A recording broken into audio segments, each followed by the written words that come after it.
आदरणीय चौसाळकर सर, आदरणीय कुलकर्णी सर, आदरणीय पवार सर, आदरणीय लाड सर, आदरणीय ढापणे सर, आदरणीय देशपांडे सर, आदरणीय बळवंते सर आणि आदरणीय देवकर सर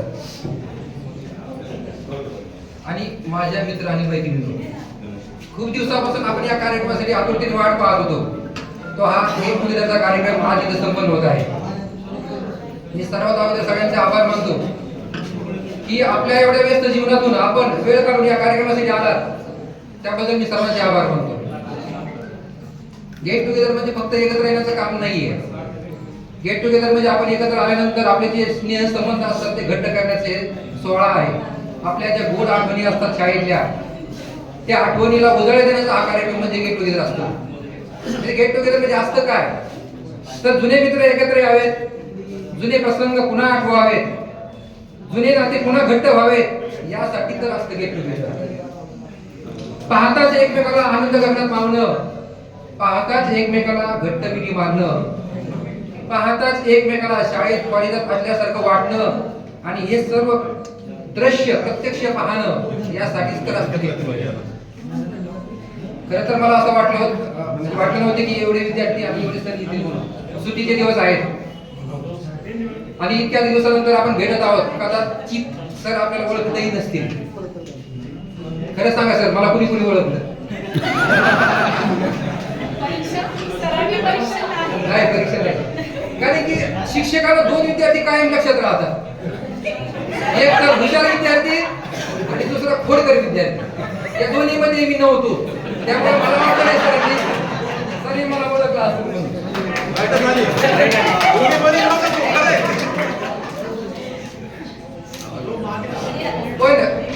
सरांनी जरी आपल्याला जरी ओळखलं नसलं तर मी सगळ्यांच्या वतीने सांगतो की आमच्या डोळ्यात तुम्ही आजही तसेच आहात, तसेच कायम राहणार आहात। कारण की आई वडिलांनंतर जर आपल्या जीवनामध्ये आपण कोणाला स्थान देत असेल तर ते आपण कोणाला देतो? गुरुला देतो। सरांबरोबर मैत्रिणी आहे, मित्र तर आहेत, पण मैत्रिणी आणि सर आले त्याच्यामुळे काय झालं असेल बरं? नाही, ते तर होणारच होत्या, पण या कार्यक्रमाला शिस्त आली, या कार्यक्रमाला शिस्त आली। जर आम्ही टवाळ करत जमलो असतो ना तर हा कार्यक्रमच झाला नसता। आपल्यावर नियंत्रण ठेवण्यासाठी सर आहेत, त्याच्यामुळे हा कार्यक्रम व्यवस्थित चालला आहे। मला आठवत नाही की आपला 10वीचा निरोप समारंभ झाला होता का नाही, किंवा झाला असेल तर मी त्याच्यात नव्हतो। झाला होता का? झाला का? तू लवकर गेला घरी? नाही, आलोच नव्हतो।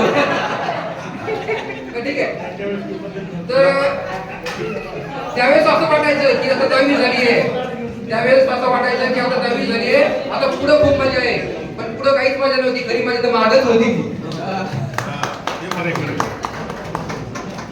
आज आपण सर्वजण वेगवेगळ्या पोस्टवर आहोत, कुणी डॉक्टर आहेत, कुणी इंजिनियर आहेत, कुणी शिक्षक आहेत, जज सुद्धा आहेत आपल्यामध्ये, कुणी उद्योगपती आहेत। ही सगळी ओळख जी आहे ती आपल्याला कोणामुळे मिळाली आहे? तर या आदरणीय गुरुजनांमुळे मिळाली आहे। पण मित्र, ज्यावेळेस आपण एकत्र येतो ना, ती ओळख आपली नाहीये। आपली ओळख काय असते? तो माझा मित्र आहे, तो माझा क्लासमेट आहे, हा जो माझा शब्द आहे ना, तो मनाला भिडून जातो, मनाला भेटतो तो शब्द। शाळा 2 अक्षरी शब्द आहे, पण या शाळेमध्ये पूर्ण विश्व सामावलेलं आहे। हे आपल्याला कळतं, पण कधी कळतं? ज्यावेळेस आपण शाळा सोडून जातो त्यावेळेस कळतं, अगोदर नाही समजत ती गोष्ट। आपली जी शाळा होती, ज्ञान आणि संस्काराची बरसात करणारी आपली शाळा होती। या शाळेतून मिळालेल्या आपल्या ज्ञानाच्या पीठाच्या जोरावर आपण सर्वांनी आपल्या आयुष्यामध्ये भाकरी भाजलेली आहे। मधमाशीप्रमाणे ज्ञानाचे कण वेचून आपण सर्वांनी आपल्या आयुष्यामध्ये फिनिक्स पक्षाप्रमाणे भरारी घेतली आहे। म्हणून आता मला असं वाटतं की हरवलेली पाखरे येतील का रे पुन्हा भेटायला, हरवलेली पाखरे येतील का रे भेटायला, ते गेलेले क्षण पुन्हा सजवायला। आपल्या आयुष्याच्या पुस्तकातील ते अनमोल क्षण मिळतील का रे पुन्हा जगायला, मिळतील का रे पुन्हा जगायला। मित्रांनो, आपल्या सगळ्यांच्या मनामध्ये खूप आठवणी आहेत। आज आपण फक्त काही सरांच्या आठवणीला उजाळा देऊ।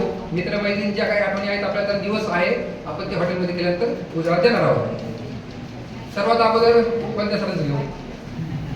कुलकर्णी सर। कुलकर्णी सर आपल्याला कोणता विषय शिकवत होते? आहे लक्षात आहे. भूमिती म्हटलं की आपल्या डोळ्यासमोर येतात आकृत्या, बरोबर आहे? आकृत्या करत असताना जे मेजरमेंट असतं ते खूप तंतोतंत घ्यावं लागतं. थोडं जरी इकडे तिकडे झालं तर ती आकृती चुकते. त्याच पद्धतीत कुलकर्णी सरांचं बोलणं होतं, एक शब्द इकडे तिकडे जात नव्हता, अतिशय शिस्तबद्ध त्यांचं बोलणं होतं. आजही डोळ्यासमोर ते चित्र उभं राहतं ते शिकवत असताना, त्याचे हावभाव, हातावरचे हावभाव, चेहऱ्यांचे एक्सप्रेशन.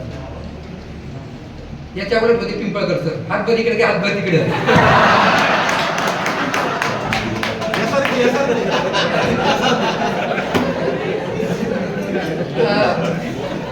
पण बीजगणित सारखा अवघड विषय शिकवत असताना विद्यार्थ्याला बोर न होऊ देण्यास कोणत्या असतील तर ती पिंपळकर सर होते. कधीच बोर होऊ दिलं नाही त्यांनी. मला मी स्वतः तर असं म्हणेल की मी त्यांच्या तासामध्ये जेवढं हसलो असेल ना तेवढं कधीच हसलो नसेल. आणि मी माझा मोठ्यापणा सांगत मी एक शिक्षक आहे सध्या. माझा आवडता विषय गणित आहे. मी 6वीला लागल्यापासून गणित विषय शिकवतो आणि मी त्यांच्या पावलावर पाऊल ठेवून मी पण कधी विद्यार्थ्याला बोर होऊ देत नाही. आणि आमच्या शाळेतल्या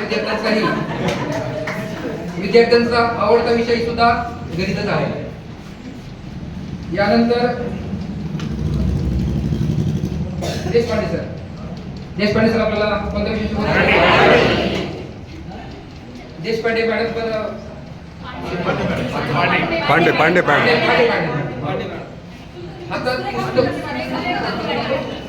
हातात पुस्तक न घेता शिकवणं किती अवघड असतं याचा अनुभव मी घेतो, कारण की मी शिक्षक आहे. मी प्रयत्न केला सर हातात पुस्तक न घेता शिकवण्याचा, पण नाही सर, काही प्रसंग असे येतात की पुस्तक हातात घ्यावंच लागतं. त्यावेळेस लक्षात येतं की आपल्याला शिकवणारे सर किती उच्च प्रतीचे होते, किती हुशार होते. देशपांडे सर नेहमी सांगायचे कुठलीही गोष्ट निरीक्षण बार्गेन करा. त्यावेळेस त्यांनी एक उदाहरण सांगितलं होतं, मला आणखी एक लक्षात येते. त्यांनी सांगितलं होतं की ज्यावेळेस आपण पिक्चर पाहायला टॉकीज मध्ये जातो, टॉकीज मध्ये गेल्यानंतर जे मुलगा असतो तो आपल्याला सीट दाखवणारा, त्याच्या हातामध्ये बॅटरी असते, तो बॅटरी कशी पकडू? आपण सगळ्यांनी सांगितलं अशी पकडतो नाही, तो बॅटरी अशी पकडू. ती उदाहरण सर तुम्ही सांगितलं होतं वर्गामध्ये, आजही आठवतं. आणि त्यांनी सांगितलं की कुठलीही गोष्ट करत असताना एकदम बारकाईने करा. त्यानंतर मी येतो पवार सरांकडे.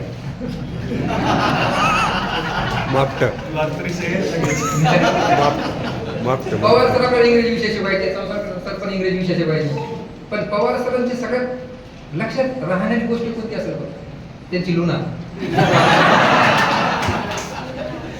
आणि लुनावर बसलेले रुबाबदार पवार सर. आज पवार सरांची इंटरव्ह्यू भारी असायची. वर्गात आले असला की सगळे आज जे गल्ली बोलत ते बुलेट घेऊन फिरतात ना, आणि त्याला लाल होती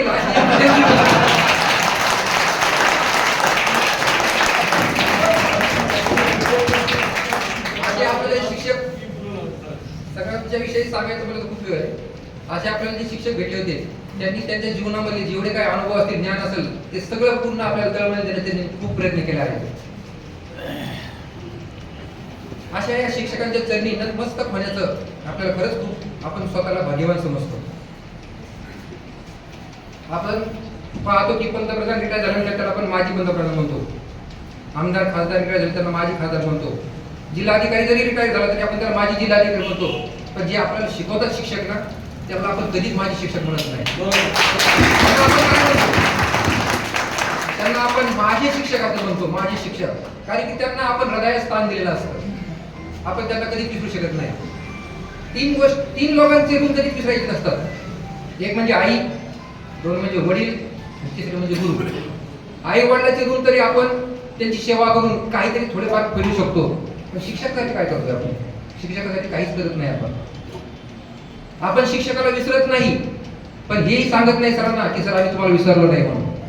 आज सर मी सगळ्यांच्या वतीने सांगतो सर, आम्ही तुम्हाला कधी विसरलो नव्हतो, विसरणार नाही, कधी भविष्यात पण कधी विसरणार नाही.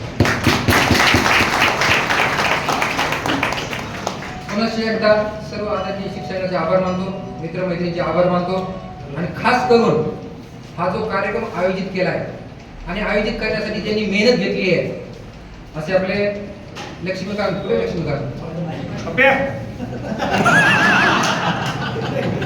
मिर्झा सर, गणेश, अमोल आणि नाव बाळासाहेब, या सर्वांचे विशेष आभार मानतो आणि मी माझ्या मनोगत थांबवतो. धन्यवाद.